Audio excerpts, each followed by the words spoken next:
Welcome to another edition of Vegas Bad Boys of Podcasting. I'm your host, DJ Impact, and I got all of the Bad Boys here with me. And we just finished watching NXT TAKEOVER 31. And fellas, does NXT ever fail us? I mean, I can't think of a time where they ever do. 4 matches, and I mean, all of them on point. Let's start with the NXT North American Championship with Damian Priest and Johnny Gargano. Fellas, what do you think of that particular match? Damian is a beast, right? Yeah. Basically. Without question. I mean, that match was so good. For a minute there, I thought that Johnny might have pulled it off, but it was a hell of a match. Yeah. Well, I thought it was also good too because Johnny might have pulled it off. Oh, hearing an echo there. But I really felt that, it showed the strengths of both Priest and Gargano. Gargano having a counter literally for most of the match. I mean, it just, like I said, he's been in matches before where he's been outsized. And again, he showed, why he is Johnny Wrestling, essentially. Excellent match from start to finish. Did anyone have any doubts that that Damian was going to was not going to win this match at all?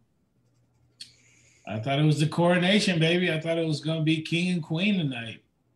Gargano and Candice LeRae. You mean Team HOA?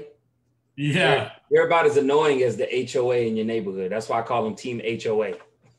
Yeah, I thought it might have happened, but not tonight. Not tonight. No. Yeah. It was. Yeah, you'd be dumb to go through and think that they were going to give you that storybook ending, Lucky. Come on. I mean, I don't know how else to say it, but obviously that's one great thing with NXT is, they set you up for these storylines and then it just ends up being a giant red herring. And I think that, as we've seen creative teams come and go from NXT, the storylines have always been solid. They've always been on point, and it just blows my mind how that cannot happen on the main roster. Yeah. Agree.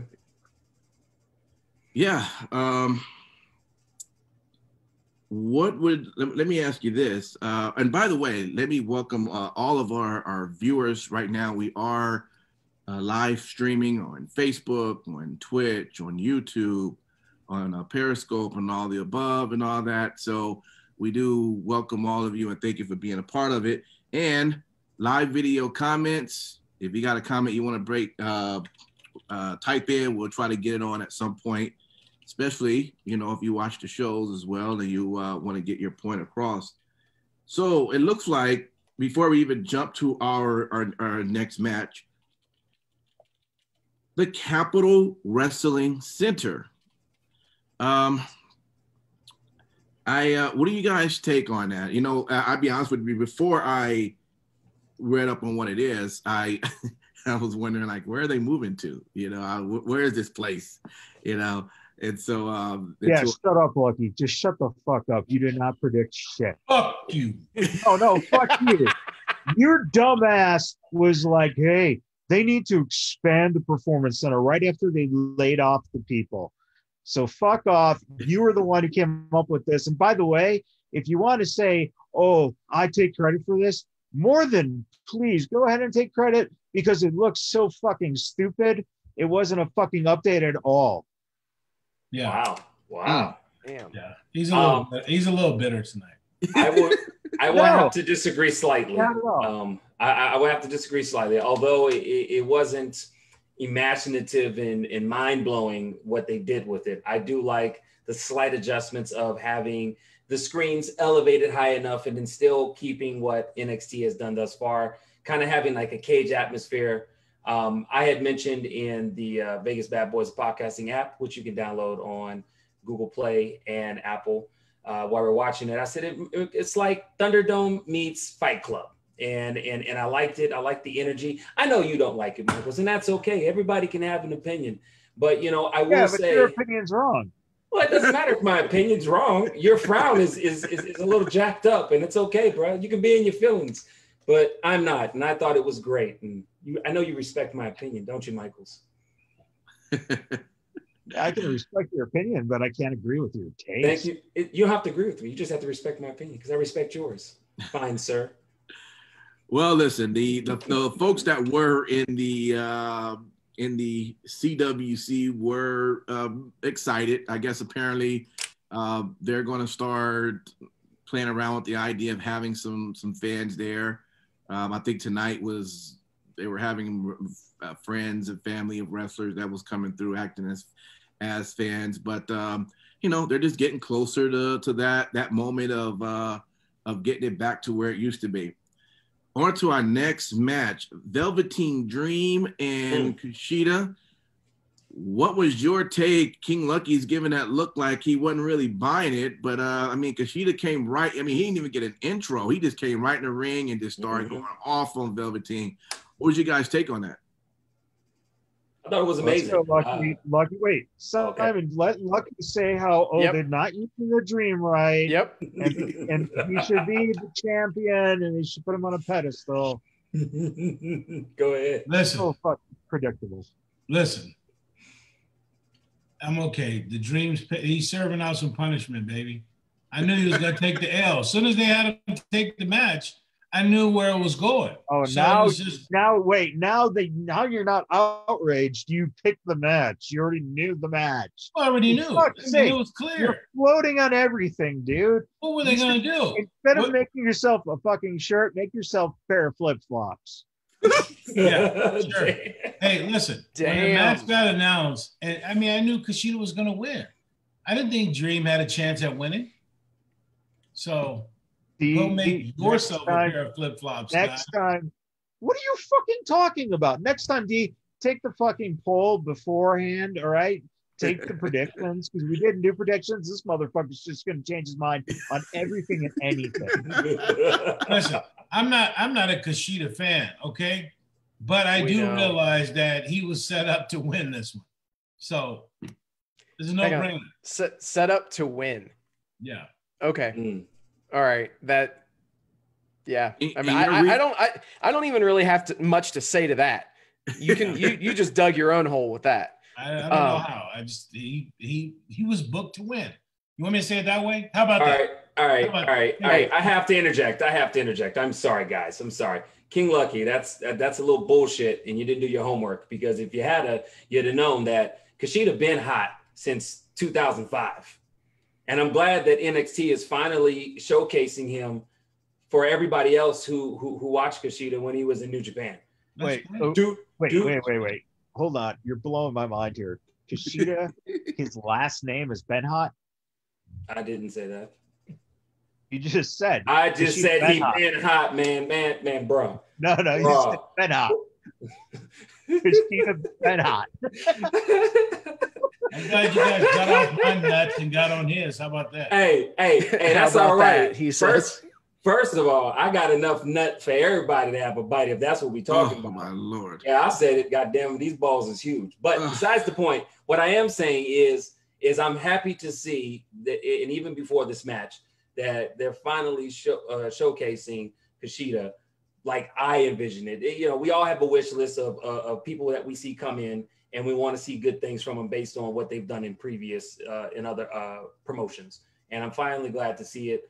It was a great match. Kushida turned on the intensity, did not let up at all, and beat the shit out of Velveteen Dream, Doc Brown wannabe costume. I was wondering why he came out with gloves on. I thought he was going to clean some shit. Yeah. But it made sense to finally put the two pieces together. I said, I get it.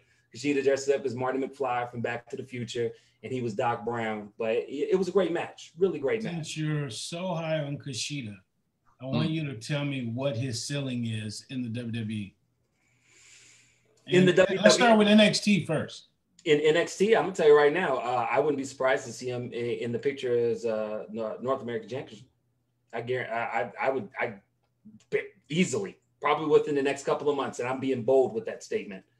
I think right now he's really good. Now, as far as WWE is concerned, if he goes up to the main roster, we do know that WWE has had a past where they haven't been too good. We're promoting Japanese wrestlers, but they've gotten better. Asuka's seen some better days, and we'll see what happens. You know, I would like to see the ceiling be as high as it possibly can.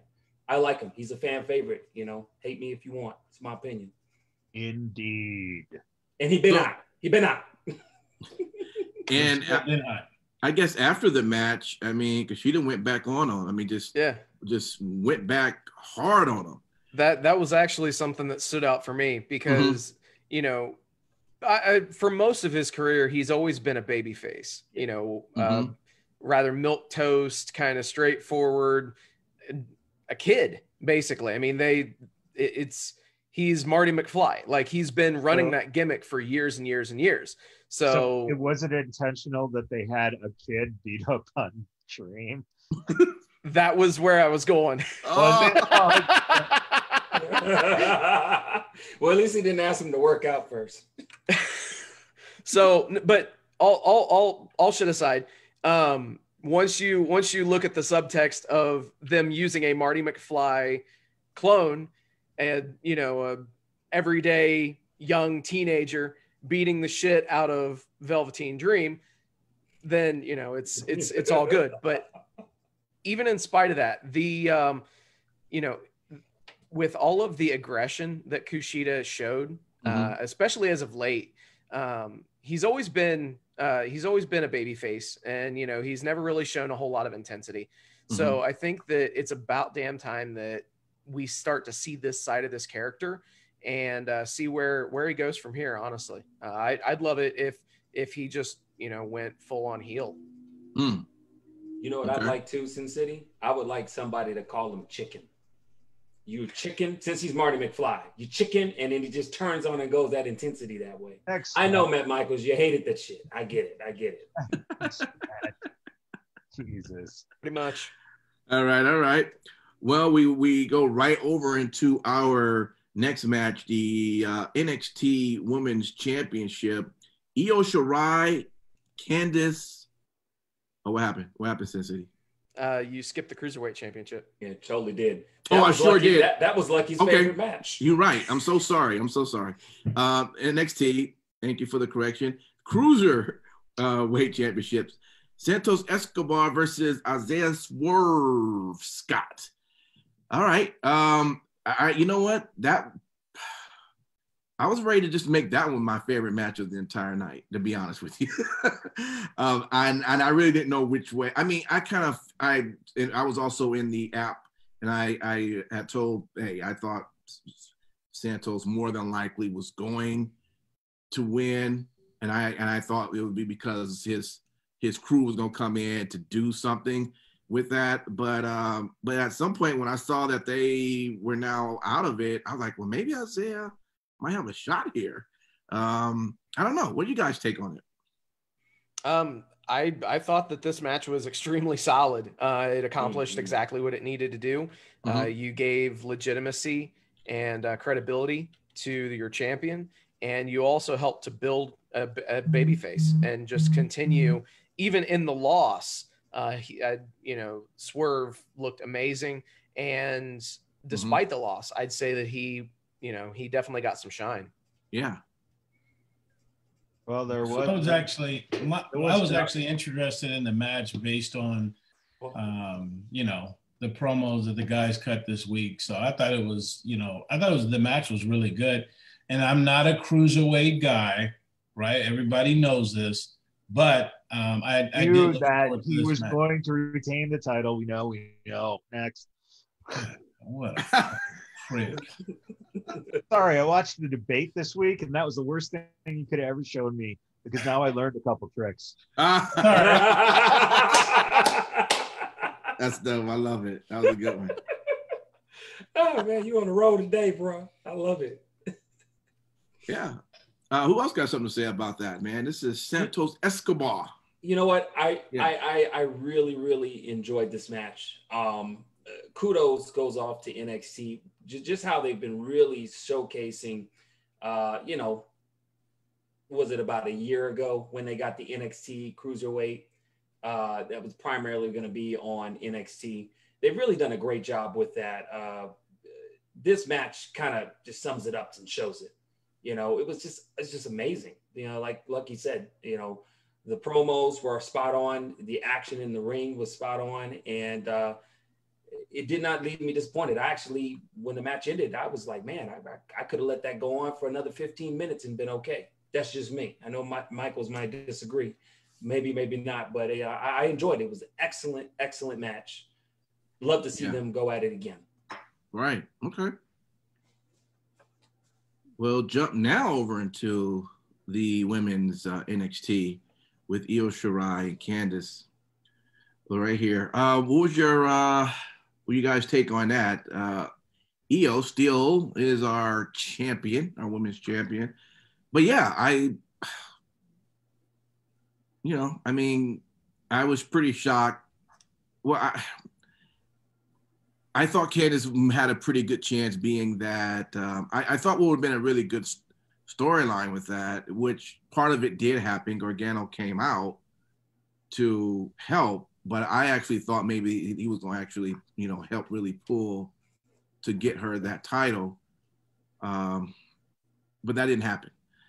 So I don't know. What would you guys take on that particular match there? Well, before I get rudely interrupted, I thought she could have won the match too. Mm-hmm. And it was a very good contest. I like the swerve with Johnny coming down, the whole nine, a lot of false finishes. And I thought she might have taken the title home. But you know what? It was cool the way they ran it out. I mean, Candice LeRae, I don't know when her time is going to be. Now you introduce Ember Moon and Toni Storm into the picture. So who knows? Well, I'll tell you this, in the words of Matt Michaels, she doesn't need it. She doesn't need it, which is true. She doesn't need it. She doesn't need a title. The Garganos, AKA the HOA, they don't need titles. You still watch them. Yeah. You watching this podcast, you still watch them. Yeah, and you bring up a really good point with that too. I mean, I could see them being almost like, I don't want to say gatekeepers, because that would imply that they're there strictly for like new people to get over on. But yeah, I could definitely see them as just talent to help build the other talent there. It wouldn't really surprise me. I mean, we all know how Vince feels about short dudes, and Johnny Gargano is not exactly a tall dude. So yeah, I think that I don't want to say this is their ceiling within WWE, but at the same time, I think that they will be a very useful asset in NXT for as long as Vince is still kicking. Yeah. Well, don't forget too, I mean, they've done more together than Maria and Mike Kanellis did. Oh yeah. Without a doubt. Why not just, I mean, when you know where your place is, yep, why disrupt it? So that's fine. Let's talk about, though, Toni Storm coming back is pretty exciting. Yes. Ember Moon being the reveal of the person who was coming back was probably about as fucking pointless as, why was there that? What the fuck was that? Yeah. I felt similar as you did, Michaels. I felt like where they pulled that spot for her to reveal herself, it wasn't great. I mean, you were coming off of Toni Storm, which we was all excited for, and, right. And you show her on a crotch rocket, and she comes in about to take off the helmet, doesn't take it off, but then takes it off, and it's Ember Moon. I felt like that would have been better served probably earlier in the show, maybe. It would have been better served. It was Toni Storm. Yeah, I would love to see Toni Storm on a bike. I'd be cool with that. But the thing is that promo, that setup, that person that's returning, they did this video setup for this the past few weeks, and that's your payoff? Ember fucking Moon? Really? Yeah. It's really kind of lackluster, man, because you've been building up this moment and it ends up being a second return or return announcement in the same fucking 5-minute segment. Yeah. What? Yeah, that's what I was that was probably one of the only times that I can remember watching NXT and being like, what the actual fuck is this? And it would have made, hey, if there were 2 announcements, and the first one was Tony Storm, and then the second one was someone who, had been around, or what if it was fucking Charlotte Flair? Boom, that's fine. Tony Storm, Charlotte Flair. Tony Storm, Ember Moon. Yeah. Well, let's kind of take this conversation a little bit further. I mean, we're all familiar with Ember Moon. She's great in the ring. In my opinion, the one thing she's always severely lacked in is on the mic. She didn't have. She never conveyed that she was confident. Did you guys watch her when she was out and she was on the backstage, the canceled Fox show? She was fucking phenomenal on the mic. Well, I mean, good. Hopefully she's worked. Hopefully it can transition to where we need it to be for her, second coming NXT It's debut. not that her mic skills weren't good. It's that the way they wrote the character, there was nothing there for her. Yeah, you got to make a point. You make a point. Facts. What also makes this fail, just mind-bogglingly, just boring. Just like, okay, all right. If she would have came out and fucking cut a great promo on Shirai and how she's coming for the fucking belts, great. But even like you said, Simon, the little pause of that fucking helmet, it was ridiculous. It was just, all right, you guys did fuck up something pretty that could have been good. I'll tell you what, as good as her top rope finisher is, I think she's got hopefully there's something else in that arsenal. I've always said she needed a second finisher, and now maybe it to be her main finisher, just because it's really unbelievable that you could hit that. Dude, it's 2020. It's going to be her riding on that motorcycle, running over people. Once again, it was a fucking vehicle used in a fucking angle in 2020. Thank you, 2020. Yeah, they're definitely going to have to do some improvements with her moving forward to just make the best of her second debut. We can only wait and see. I mean. All right. Well, I'm sorry, Ember. I was trying to get you back, but it seemed like it didn't work. So my apologies, Ember. You should have told her to take the helmet off the first time. Yeah. Because that was a hell of a pause. I was like, well, we're not taking the helmet off? We're not taking it off? Or her spot could have been used to open the show, which they were doing all that stuff and, zooming, and then she hit the door and then boom, Yep. And my reaction would have been the fucking same. Oh, it was Ember Moon. All right.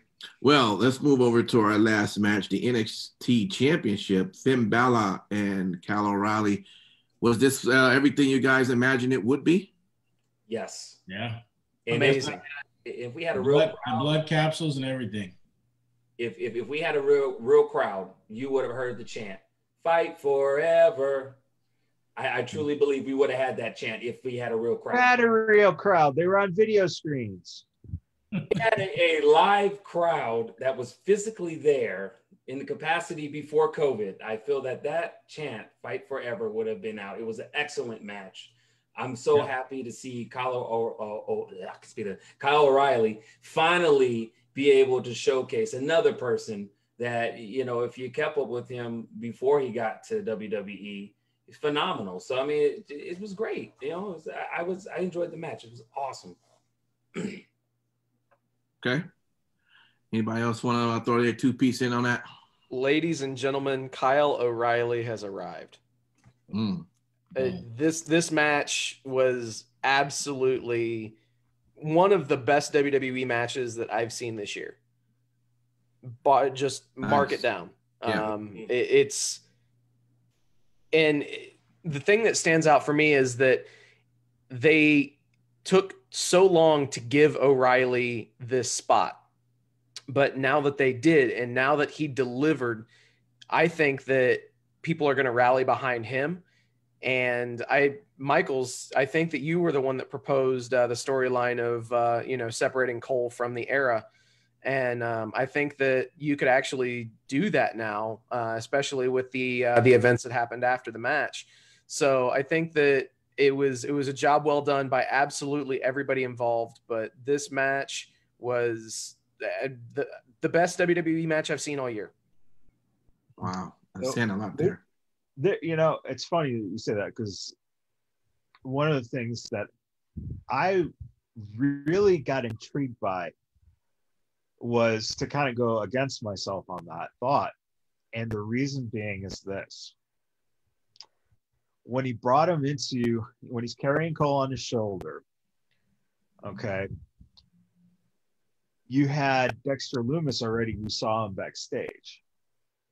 So put those two psychopaths together, and then why don't you fucking pull the switch and have Finn Balor lead those crazy motherfuckers? That would be beautiful. Just a fucking evil cult. Now, if you don't want to go Finn Balor, if the company doesn't want to pull the trigger on that, maybe he goes to EU because Adam Cole's going up, or, whatever. Then why not the Garganos leading those two psychopaths?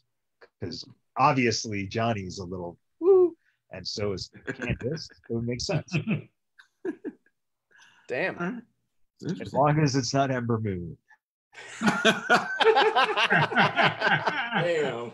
I'm sorry, Amber. Can't get no love. Love. My apologies. She better do something to knock our socks off. I just thought the timing was right. I'm sorry. All right. Not the timing with taking that helmet off. King Lucky, before I jump over, was there anything you wanted to mention on that match? Or Rich Holland's got a huge upside. Yeah, and I think Michael's hit on something good. If they could put those two guys together, maybe, and package them with somebody else, I think that would be a really cool storyline. But huge upside for that guy. Look, he can work, and he looks great. Mm-hmm. Yeah. And the biggest thing of the night is we have a Halloween Havoc. Yeah. Yes. So excited. Woo. Yeah, man. And of course, it showcased the beautiful Shotzi Blackheart. Man, I tell you what, I never thought there'd be somebody that can encroach the mind and heart space that Sasha occupies. Shotzi Blackheart has done that.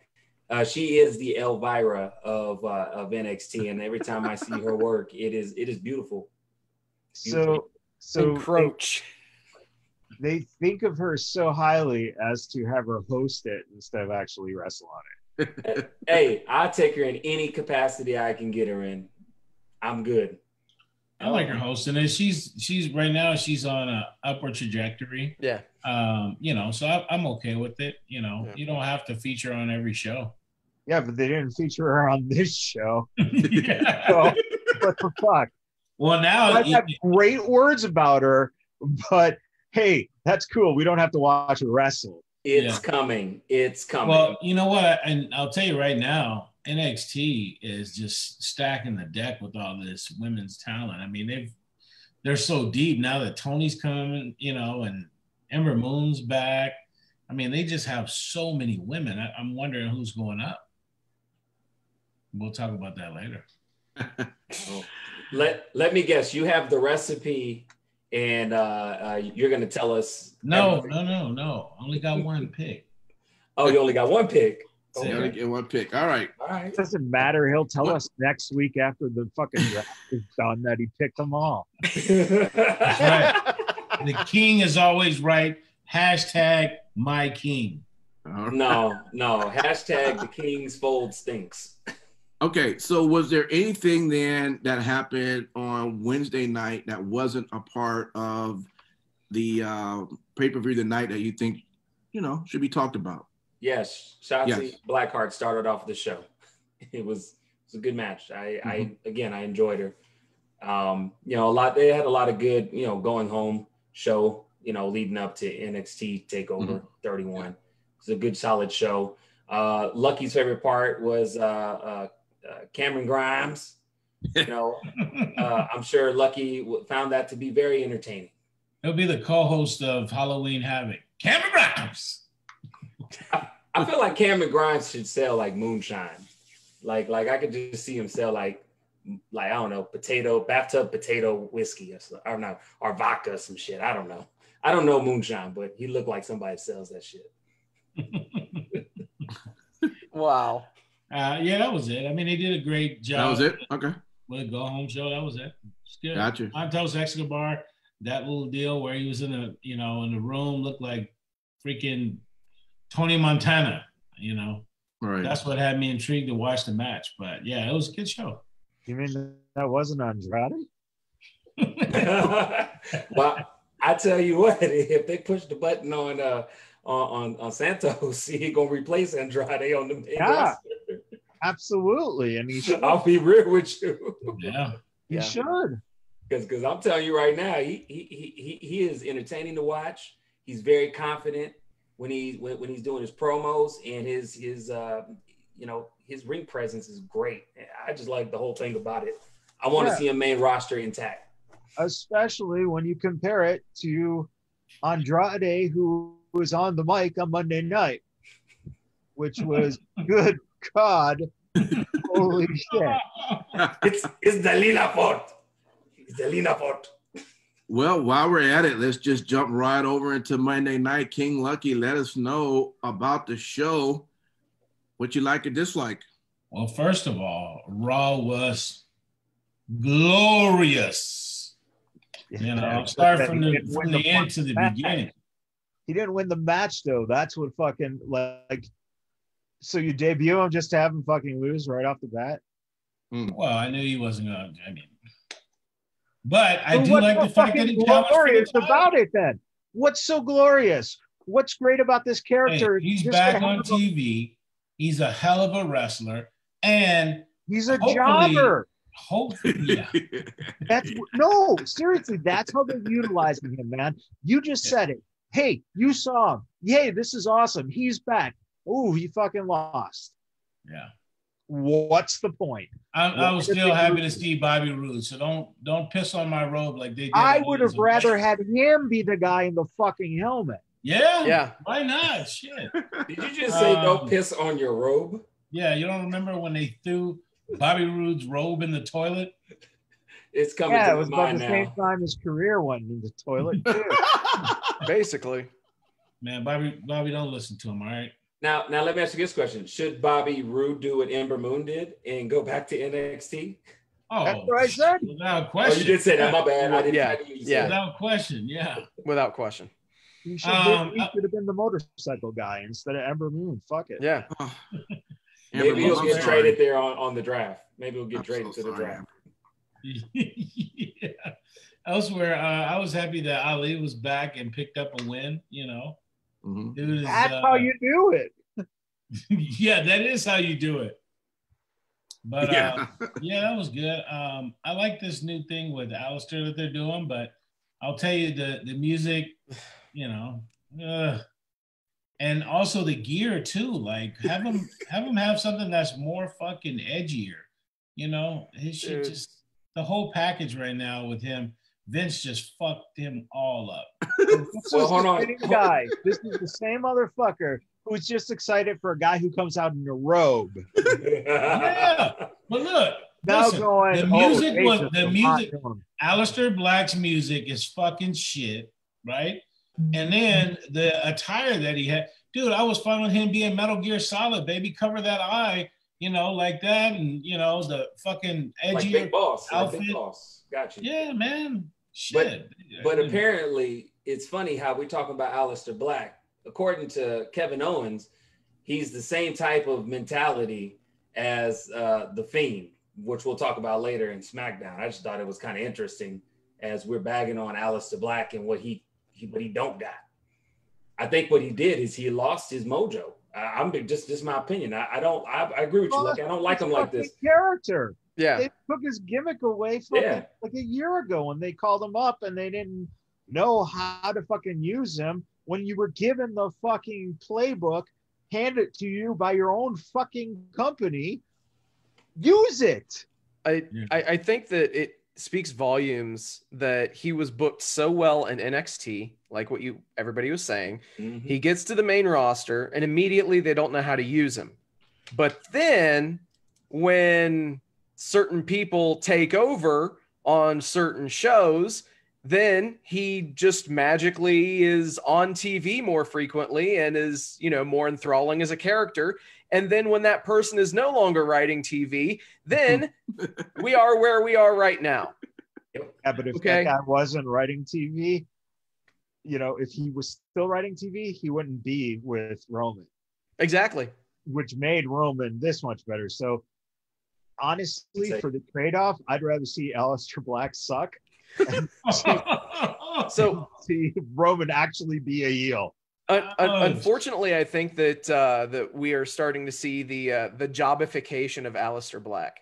Yeah. And what I mean by that, they took his gear, they took his music, they took his entrance, they took his eye. They took his eye. We're in a fucking yeah. But they didn't take his girl. And not yet. You know what? Not yet. Not until she gets drafted to fucking SmackDown. Yeah. Well, not only that, she'll be doing marriage angles with him on screen. Listen, lucky enough, Aleister is young enough that once Vince transitions into the light, they can still bring him back. Transition into the light. By the time that happens, Aleister Black will be 55 and already have served 3 fucking turns in AEW. And look. I was gonna say, by that time he would end up being AEW champion. Hey, real talk. Not to go a little bit off course. Have y'all ever seen that show on Netflix called Altered Carbon? If that shit was fucking real, Vince McMahon would have a new sleeve, have his consciousness be traveled into some other new body, and still be running shit, and we'd still be fucking pissed off. Our grandkids would still be fucking pissed off if he could do it. Yeah. Without a doubt. I mean, obviously, the biggest thing at the end of the night was Randy Orton, man. Fuck, that was so good. Coming it's a little weird. As the janitor, and then fucking just turn the lights out. And fuck with those glasses. Out of everybody. Dude. Where are those fucking glasses, though? Let's go to the easiest first question. Was he the janitor or is he part of Retribution? Yeah, that's what I thought when I initially saw him come on the screen. Right? I'm thinking, wait, why is Tarakovich about to go in their dress? Wait, that's Randy Orton. Okay. All right. Oh, okay. He's got his night vision goggles. Apparently he can see, but the camera, which every other fucking time you do night vision, you show the guys getting beat up with night vision goggle camera, But no, we're going to play it realistic this time and just show you a black screen. That's because they can't beat up the elderly on TV, man. You know what's can't get beat up on TV. You know what's funny about that too is if we're looking at anachronisms and things that are done improperly, the fucking goggles or the glasses that he put on were actually welder's goggles. And what those are used to do is those are used to protect you from bright light. Right, exactly. Not darkness, and allow you to see in the darkness. But the crew didn't have the night goggles in the truck, so they just grabbed them. Like, you could literally be like Vince walking down the hall going, oh, hey, what are you wearing? Oh, these welding goggles. Night vision goggles. Great idea. But what's so funny is he looked more like a Ghostbuster with the goggles and the whole outfit than anything. I was like, what the fuck? And you know what's funny? The butt whooping he put on everybody must have not been that bad because Shawn Michaels was right back at it on Wednesday, giving the best back and forth with Finn Balor. No, that could have been pre-recorded. It's definitely it probably was pre-recorded, but I'm just saying for the regular person watching. I'm not saying that not making anything of it, but the fact of the matter is that it's absolutely right. They did that blackout not because of Big Show, not because of Shawn, not because of Christian, because Ric Flair was relegated to driving the ambulance. Yeah. That means that he ain't taking any real bumps anytime soon. Ever again. Yeah. You blow on Ric Flair, and there's a possibility he might be like Vince in transition. But hey, you know what's so funny? And I didn't bring it up, but when he was driving the ambulance, I was thinking to myself, he's so old. Was his license revoked a long time ago and suspended like 10 years ago? Dude, it was revoked back in 1976 when he got his first 10 DUI. Like, you ain't supposed to drive, bro. You need to stop. Oh man. That was good. Last thing, you guys want to say something about Aaliyah and Murphy? I think it's very interesting. Yeah, it was good. Okay. I mean, yeah, it was good. Okay. I mean, it wasn't. I mean, listen, you guys already know how I feel about the Mysterio family, right? They're on TV way too much. But this Aaliyah thing, it's got some bite to it. Okay. And, it's good. Gotcha. First of all, they're still filling. Apparently, what they need to do is they bring in Ray's wife to fill up ring space. That's all she's there for. She's kind of like an easel. It's standing there, but it really doesn't say much unless you actually, utilize it. Remember, she's a mime, baby. You know what's so not well. Here's the thing I will say about that whole Aaliyah and Buddy Murphy thing. It's interesting because a lot of people were having a little bit of a problem with it at first because she's 19. He's technically 32. But I thought it was interesting where they could take this. And that's where she has to become a disciple of fucking Seth. Yeah. She has to partake in the community. Yeah. That's exactly what's going to happen. Yeah. How's she going to get initiated? Jesus Christ. Next. No, I don't mean it in a bad way. I'm just saying, like, subscribe to WWE OnlyFans. No. They want a piece of all that action too. You're only 5 years older than your daughter, or 4 years older than your daughter. I don't mean it in that way. And that's a good point. I'm wondering. I'm sorry. I totally forgot you were hanging out with those high school. Oh my chicks. God! I'm saying that y'all blew that out of proportion. No, you're cool, dude. I get Nah. There's no R. Kelly vibes over here. But what I am saying is how are they going to transition? You and Murphy are the same age too, aren't you? I wish I was the same age as Murphy. Yes, I'm 32. Okay. All right. No. I just want to see how they're going to transition her into joining womanhood. I'm telling you, WWE OnlyFans right there. Subscribe. But no. I think that we do actually need to applaud WWE for some continuity. Once. I never do it, and I always get told that I never applaud WWE when they do things correctly. So obviously, up until last week, at the pay-per-view, Akira Tozawa was rumored to be eaten by a shark. And they never really said anything about it. They just had his torn clothing. And everybody wondered what the fuck happened to Akira Tozawa. Did he get eaten by the shark? Is that the innuendo? And then it was confirmed, ladies and gentlemen, that Akira Tozawa was indeed eaten by a shark. Or so we all thought. But the fact that they carried it over from last week to this week, I have to applaud them for it. And obviously the chicanery involved with the 24/7 championship and R-Truth and Drew Gulak was fun. Yes. That's all I can say about it. It was just fun. Absolutely. I enjoy hearing Tozawa devoured. I can hear it again. Tozawa devoured. Yeah, it's hard to say that 5 times. No.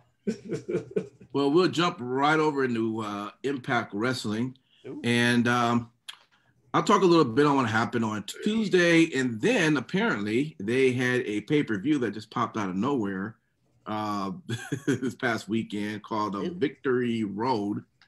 And so, but anyway, this past Tuesday, for the first hour, it was just women wrestling, and it was actually really good.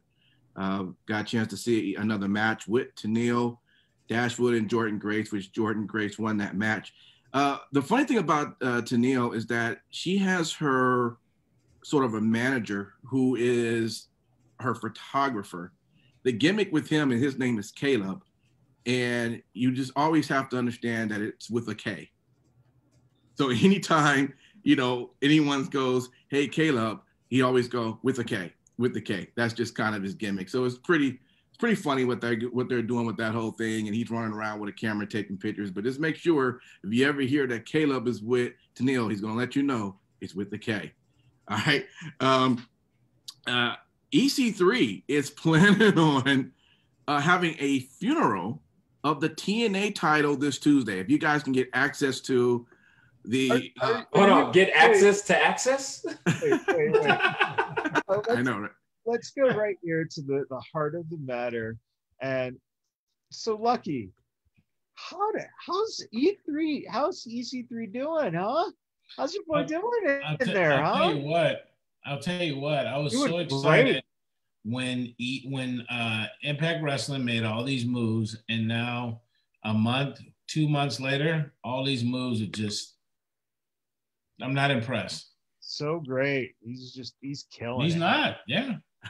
I agree. Control your narrative. And his is whatever now. Hey, if he wants to get that TNA championship, he's got it now. He can bury it along with his career. It's cool. Yeah.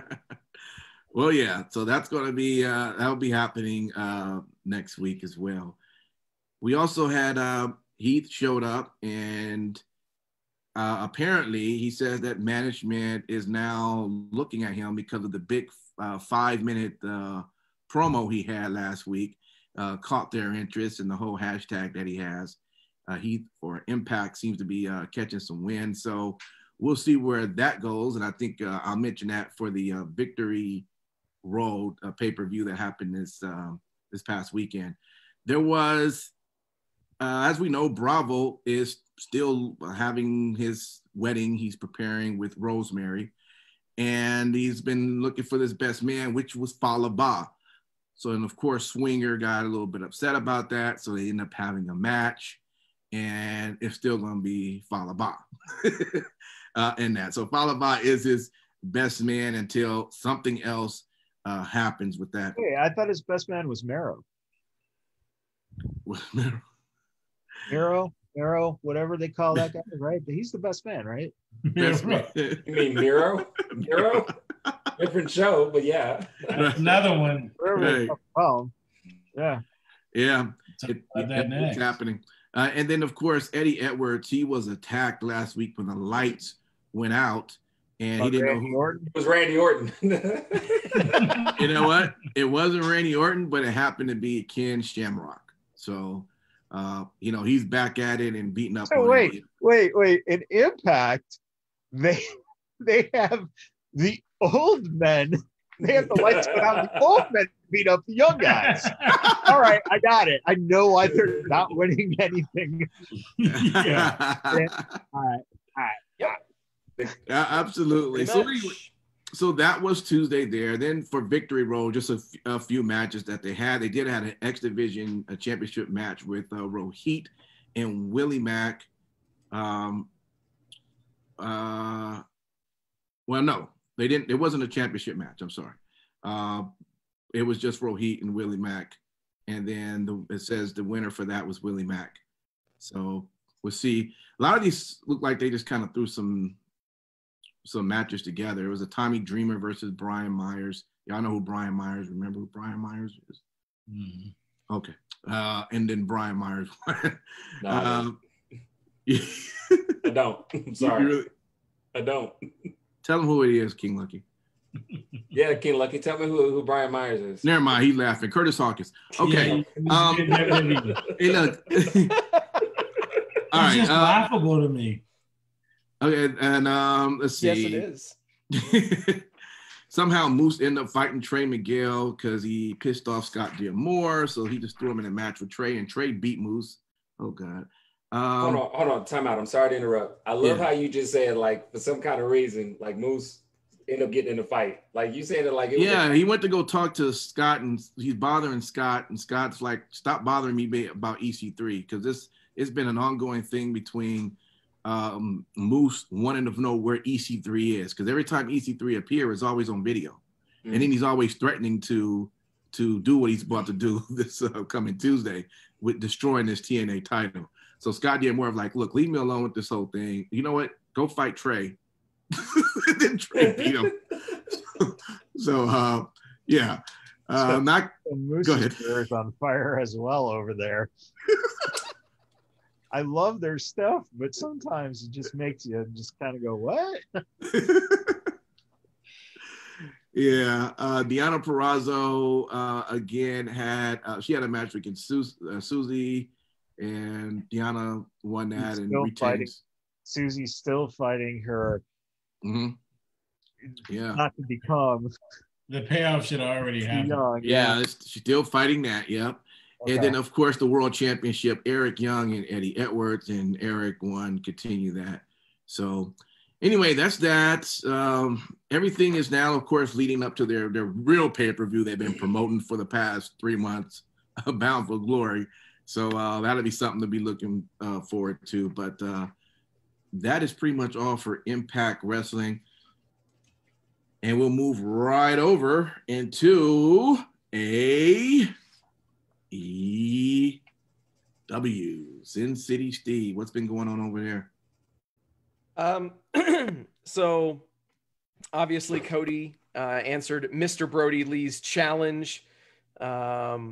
And, you know, we'll see how this whole thing unfolds. I mean, damn it, Cody is getting these Hollywood gigs now.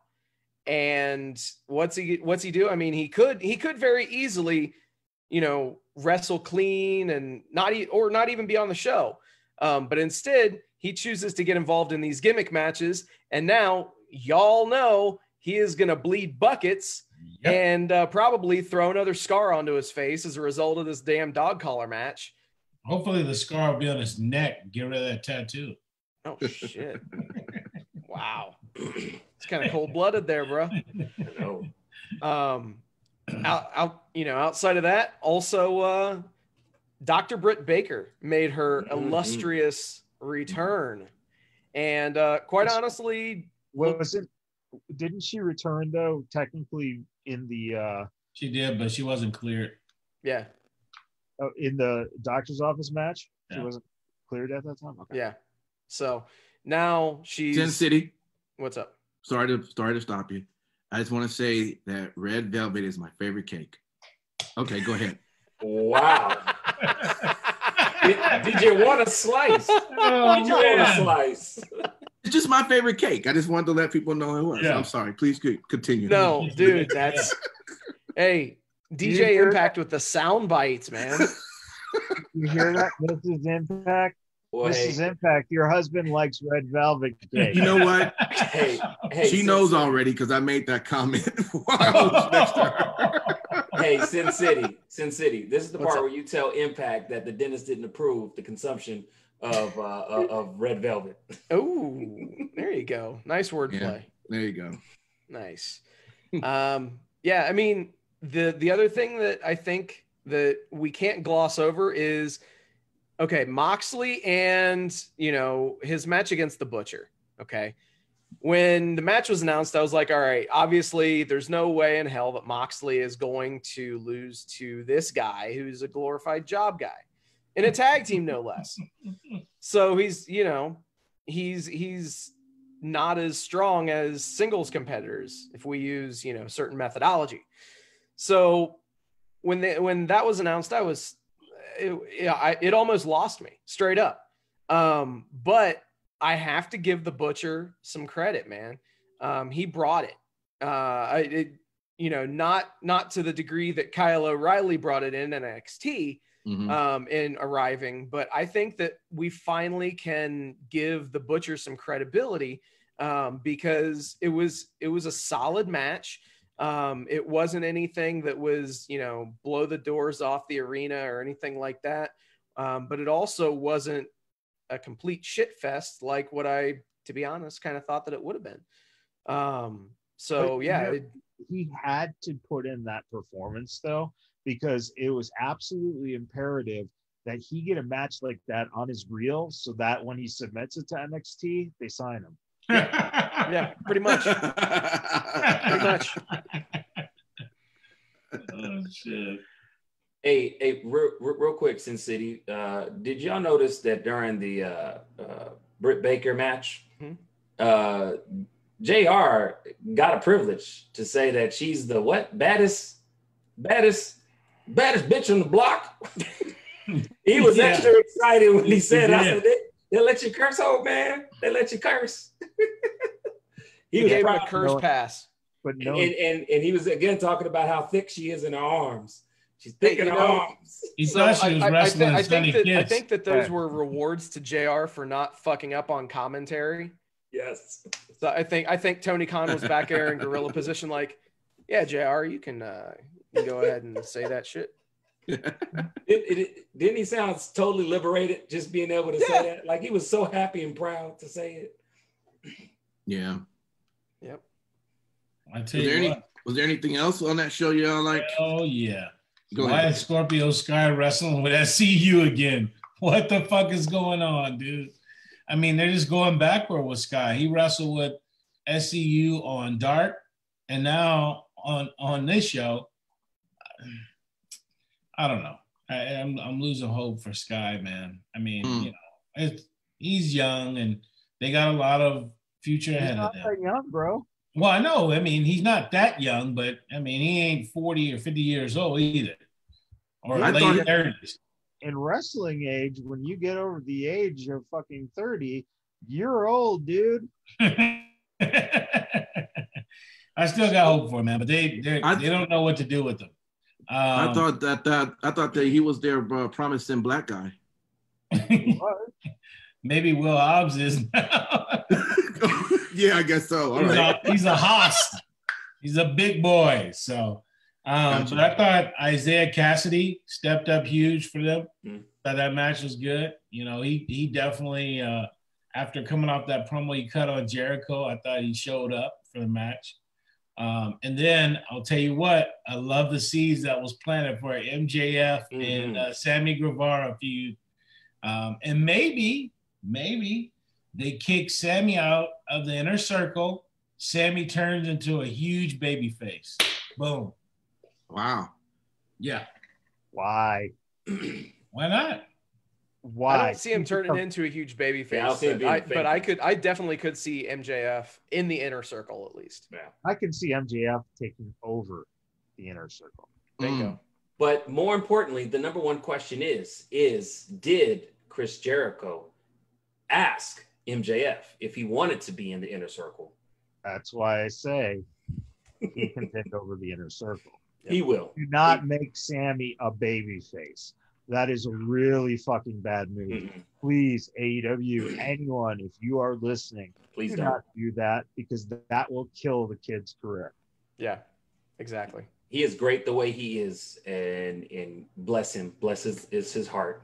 May he get gains in the weight room and get bigger and bigger. He will. He's gonna get bigger. You watch. Next year, he's gonna be like this. How was that? I made him like he ain't got no neck now. Team No Neck. Apparently, he's Team No Neck. Was anybody happy with Young Buck's actions? I like it. It's failed. Like this thing is failed with the Young Bucks. I mean, you love the guys overall. Like I'm just saying, in general, people love the Young Bucks. It's hard to, I don't know. They're not doing enough heelish shit. We talking about it's not heelish shit. If you upset and pissed off at your job and you can super kick somebody, you're gonna do it. Yeah, I don't know. Or maybe it's just my crazy butt. I'm just saying. I mean, like, wouldn't you feel a little bit happy? Your job is emotionally draining and annoying, Don't argue. He wants to far off face. All right, then. Well, look, let's jump right over into WWE SmackDown, and either you, Simon Street, or Matt Michaels, tell us what you like or dislike about that show this past week. There was definitely a lot to like. I know King Lucky was super excited when Carmella got on and did her vignette. He was probably mouth-watering, salivating. There's probably all types of hey, Mella, lotion everywhere. Toilet paper roll that got you. King Lucky, love him some Mella as money. Mm-hmm. At least I was using a tissue for that way, not when Sasha got beat down and you was crying.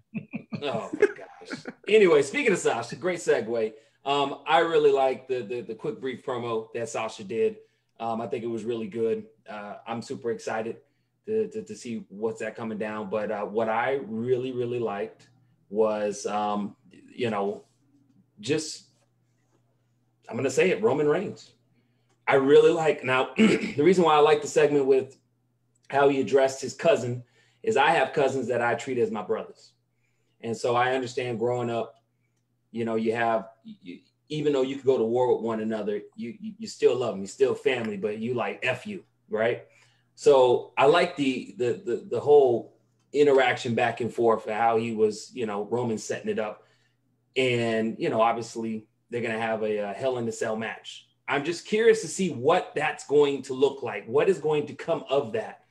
Usually it's a thing that is like this. It goes over the ring. Thank you, sir, for the illustration. I thought maybe I was going to have to use Braille to figure out what that one was. But what I mean by that is Jey Uso going to submit and finally say that Roman Reigns is the tribal chief? Or is he just going to keep fighting and keep fighting? I think he's going to, immediately say, you the one, you the tribal chief.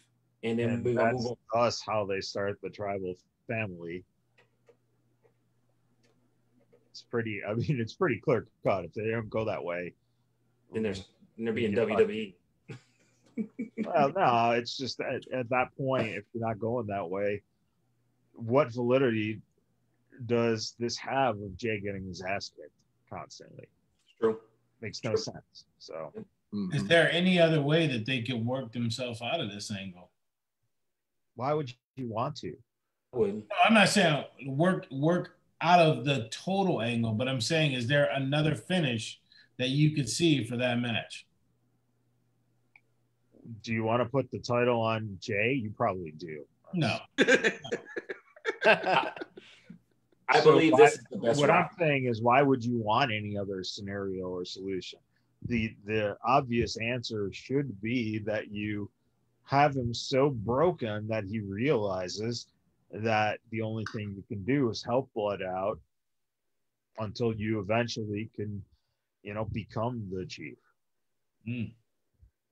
Gives you layers of shit to work with for fucking years.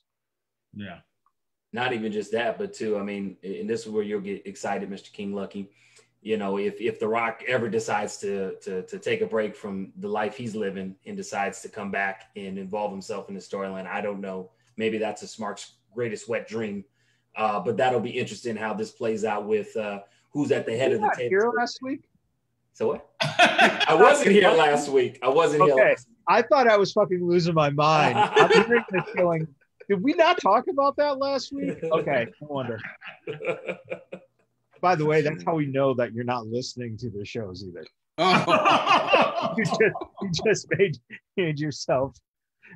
Oh, man. Hey, man. I can't multiply myself to be in 50 places at once, but yes, I will try better to listen to the podcast when I'm not on it. That's a foregone conclusion, The Rock and Roman Reigns at WrestleMania. Yeah. So. Yeah. That's definitely happening. And I think that one thing that we'll see through this is that Jay will actually end up being the most loyal person out of the entire faction once it is going, because he will be broken down so much. I think that was a perfect way to phrase it. But yeah, I definitely see that happening. Who do you think they're going to add? Just thoughts. Everybody. Every person imaginable. Jimmy. I'm serious. Tamina. Yeah. Who else? It makes a whole lot of sense to add those in there. Yeah, Nia, Tamina. Yeah, all of them. Is Naomi gonna be able to be in there too? Is she part of the family? No, Naomi's getting. It's only pure blood. It's only pure blood. Exactly. We like Harry Potter up in here. Only pure blood. I was happy to have read that that whole storyline is actually being written by Roman and Heyman. So the creative team is not even a part of it, which says a lot, right? It says a lot. You know, don't get fucked up. Yeah. You know, I legitimately think that's the big reason why everything's going the way that it is because Roman, he has so much pull with everything with that company. And it wouldn't surprise me if he just went to Vince and said, "Hey, I'm turning heel, and I'm going to have Heyman with me, and this is what we're going to do." Yeah. It would not surprise me if Roman Reigns has 100% creative control. Yeah. Well, it also makes more sense for this storyline anyways. You want to be as authentic as possible. Definitely. You know, and so far, again, I don't know too much about the Samoan dynasty, but we've gotten a lot of exposure throughout the years. Oh, yeah. And it seems to be as authentic as a fan could look at. And knowing that Roman is at the helm of the writing, I'm pretty sure he's deeply influenced by the family and kind of putting that into play. I've liked it thus far. And y'all know, I was never part of Team Roman Reigns. Not ever. I love this Roman Reigns because I was always the number one person that was against Roman Reigns. I did not like him as a face. He got on my last damn nerves. But I always said if he was heel, kicking ass, taking names, didn't care, that's the Roman Reigns that I wanted. And that's what I got. Thank you, WWE. Christmas came early for me. I'll tell you what else also impressed me too. I don't know who made the call, but for Jay to fight AJ Styles and not only to wrestle him, but to get the win. Yes. Which huge for his credibility. So, I mean, I thought that was another high spot in SmackDown. It was an excellent match. Yeah. Well, I guess maybe it's time, unless Michaels, you want to take it and talk about what was a great highlight, a continuation for SmackDown with regards to the Kevin Owens show and his guest, Alexa Bliss. Yeah, you're absolutely right. I think that it's the best work we've seen Sami Zayn do in his whole career. So, you know, I think that you know, listen, they didn't need 2 championships. Him throwing it in the garbage was just exactly how it should have been. And boy, the ceiling is nothing but up for him. Gosh, I love you, man. Did I ever tell you that? real talk, man. Real talk. You are like the Grinch that stole WrestleMania, man. For real. I just want to teleport you in a group of smarks and just see you shit on their robes all day. Tape it, bottle that some bitch up and put it on TV and make money. So other than that, though, you will say you like that segment with Alexa Bliss. I loved it. That was great. So good. So good. I mean, you know, I hopefully Kevin Owens finds something that, you know, because we'll get to that. Yeah. But anyway, yes, it was good. It was a hell of a segment. And I think Bliss is just really she's fully immersed in this role, and it just came off great. Okay. Well, the one that I was going to quickly say, I really liked how when she was talking to Kevin Owens, how she really said like she's just mesmerized, she just watches. And first thing that popped in my mind was Manson, because I remember seeing a documentary a long time ago how they interviewed some of the people that were in the Manson cult, and they would say they were just mesmerized every time he would speak. They would just listen and daze off. I was like, man, that's some creepy shit. Stars just did a documentary that ran, I think, 8 weeks about the Manson murders, and it happened to coincide like right along this, you know, so they had her do the switch, and then we didn't see much of anything with it yet. And that documentary was airing during that point, and I think someone put two and two together and said, hey, this is what we should do. Yeah, she definitely is a follower, a cult-like follower with her, how she just loves the Fiend. It's interesting. Got you. This was the best segment on SmackDown. Without question. This was the highlight of the night for me. In a show that, you know, was pretty lackluster, to be honest. This was the blow away moment, and amazing work by everybody involved. From Bliss actually changing the way and the way that she was phrasing things and the inflection that she used in her voice, and also she actually spoke with a little bit of a different syncopation as well. And I think that's going to be really great to see, and especially if she can continue that that continuity with everything. If she can continue that, you ain't going to see Bliss for long, because Hollywood's going to pick up on her. You ain't lying there, brother. Yeah, you ain't lying there. That's what I'm saying, though. Like, I think that this could be huge for her. Yeah, I don't think. I mean, 5 years down the road, she should be in movies. Period. That's it. Shit, her ass could be in The Strangers 3. If they made a Strangers 3, I could see her show up at someone's door ready to kill somebody with that blank. But she wants to have an actual career. True. So probably stay away from The Strangers. Too much. Yeah. You make a good point there. All right. Is that it for SmackDown? All right. So look, I realized that I sent you guys the wrong link in the show notes, but I just sent you the correct link in your messenger for the New Japan Pro Wrestling. You don't have to talk too much about it, Cincy. I see that you got it. Only thing I want to ask, as you kind of look through, the G1's been taking place. A lot of action's been happening daily. We see the records. It even breaks down, when what happened actually with the last matches and everything. Is there anything that really stands out to any of you guys with their records? A few things actually stand out to me. And the first thing that jumps off the page, if we look at the full standings so far, nobody in the tournament is undefeated. Right. So basically you get 2 points for each win, and everybody has wrestled 4 times. So it is extremely competitive, especially in the A block, where, I mean, you've got Taichi, Jay White, Will Ospreay, Minoru Suzuki, and Kota Ibushi all with 6 points right now. Yeah.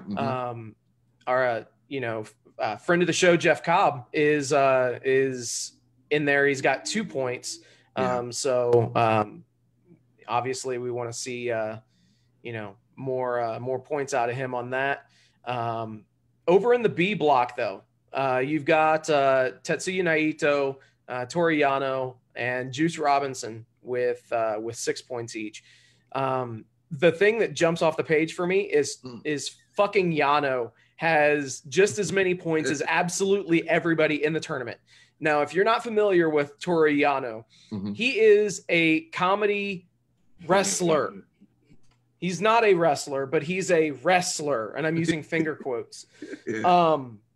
Complete comedy gimmick. So I wonder if they're going to just say fuck it and have Yano go out of the B block and defeat Naito to get the championship shot. But I genuinely hope that's not the case. But Steve, if you are not familiar with New Japan Pro Wrestling, if you're just hearing me rattle off these names that don't make any sense to you, one thing that I would urge you to do is to get on YouTube, or obviously New Japan World, or there are other websites where you may be able to get this. Go out of your way to watch the Tomohiro Ishii match against Shingo Takagi. They beat the shit out of each other for 26 minutes, and it was absolutely brutal. It was a great match, one of the more hard-hitting matches that I've seen. And, for New Japan, that's saying a lot. So, Steve, I got a question for you though. What do you get with Evil? What do you mean? What do you get with Evil? I mean, he's got 4 points. No, you get Dick to go. What the fuck? Well fucking done. Oh shit. Well fucking done, brother. That's hilarious. Let me ask you this though, Sin City. Is Juice Robinson, is that a shock to see where he's at on this or not really? So I think Juice really put himself over in the US New Japan shows. Because obviously they had the dojo running in California. So there's no reason why they shouldn't put those guys, to use out there and put on some great shows. Yeah. Juice Robinson has been doing a lot of amazing work, not just during the pandemic, but it was especially highlighted during the pandemic. Guy is absolutely killing it right now. Yeah. And that's another name that you actually could see coming out of the B block, and somebody that could actually get a shot. And of course, we're going to have those people, oh, well, he's a WWE guy, blah, blah, because he was CJ Parker in NXT, most infamously known as the hippie that, held up protest signs and hard-weighed Kevin Owens in his NXT debut by breaking his nose. So yeah, it's great to see how far he's come in both the ring and on the mic. Absolutely. All right. Did anybody else want to mention anything about New Japan, or that's pretty much it? I know a lot of us don't really watch it, but we should, because there's some look like there's some good things happening, and it looks like the tournament continues on Monday. Yeah. So when you guys hear this, it's going to be continuing tonight. We're about halfway done. Yeah, halfway. Okay. So I thought this would be pretty fun to do. We know that the draft starts on tomorrow as well, or I should say Monday, today. And I'm just curious, because we could be here all day. That's why I'm only going to give you one. Name who was the one person that you would like to see drafted, from where to where, and then we're going to take a look and see when all this is over, was your likings or predictions correct? So with that, who wants to take the first one? You only could choose one. I know it's hard. Ricochet to SmackDown. Say it again? Ricochet to SmackDown. Ricochet to SmackDown. Okay. I'm writing this down here. Any particular reasoning behind that? Huh? Any particular reasoning behind that? Yeah. They've just buried him over on Raw. I mean, they have no use for him. At least on SmackDown, it's a working man show. He could be utilized better there. He could work with Shorty G. Fuck no. Hopefully Shorty G gets traded to the minor leagues. Damn. Out of WWE. So much hate, man. So much hate. Jesus. All right. Who want to go next? All right, I'll go. Shit. Okay. Kevin Owens from Raw to SmackDown. Yeah. I think that he's actually on the Raw roster. Exactly my point. Okay. Because why was he on SmackDown?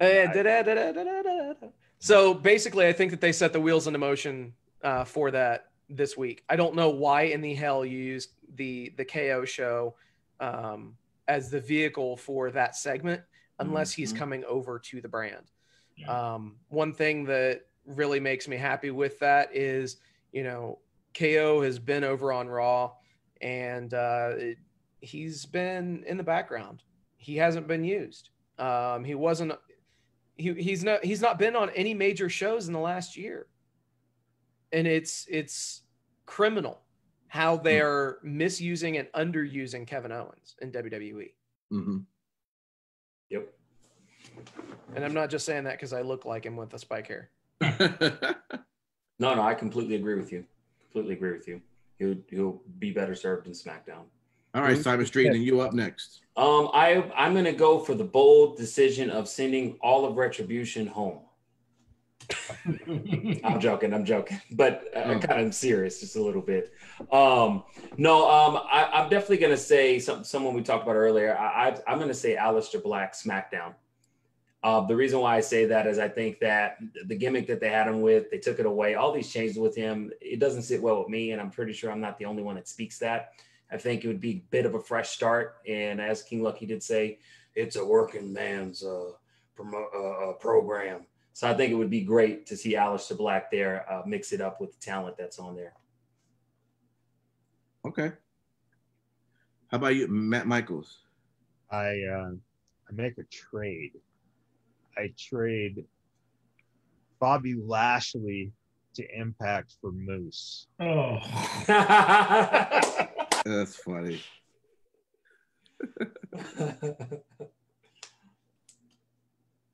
Yeah, that's it. I'm serious.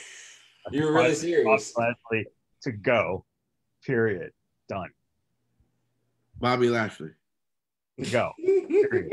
CEO of the Hurt Business. He's the CEO. Wow. Yeah. The championship goes with him. Impact. So I'm gonna put you on the spot now. Yeah. You asked us. Yeah, How about that's you fine. come up with a name? That's fine. I will say I'm thinking, and I know this is, I don't know, probably doesn't make sense, but probably Bailey. We haven't mentioned any women. Bailey over to Raw. So they flip-flop the champions? Yeah. Okay. You're Say what? Wait, say it again. You're batting like a King Lucky here right now. Hey, man. You got to explain it. Explain Yeah, it. At let's least. hear the Explain reason it. behind it. Yeah, what's your reason for Bailey coming? Welcome to my kingdom.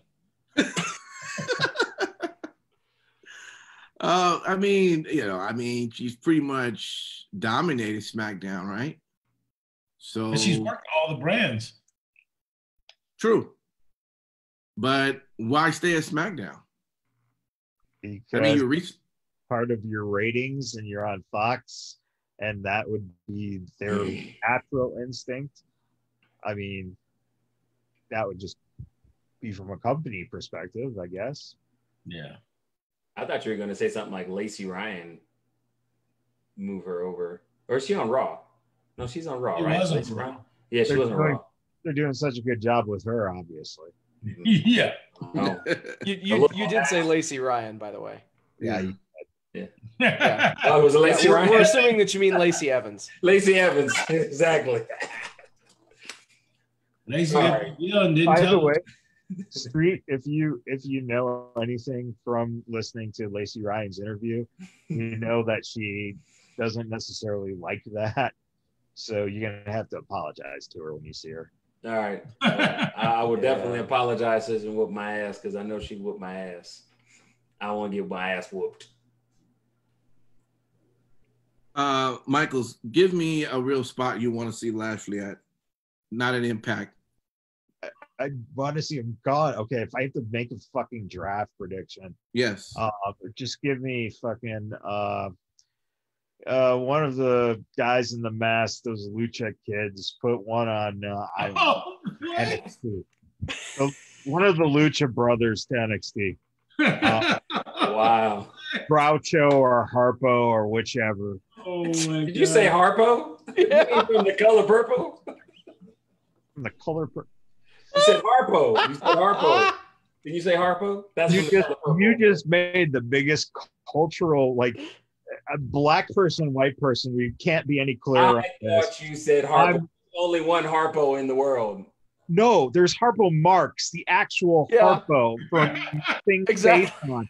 But because I'm white, I get that. Because you're black, you go color purple. And that's shit, I didn't know the other Harpo. you know. I didn't know. Go for the Harpo, you know. Shit. That's what I'm saying.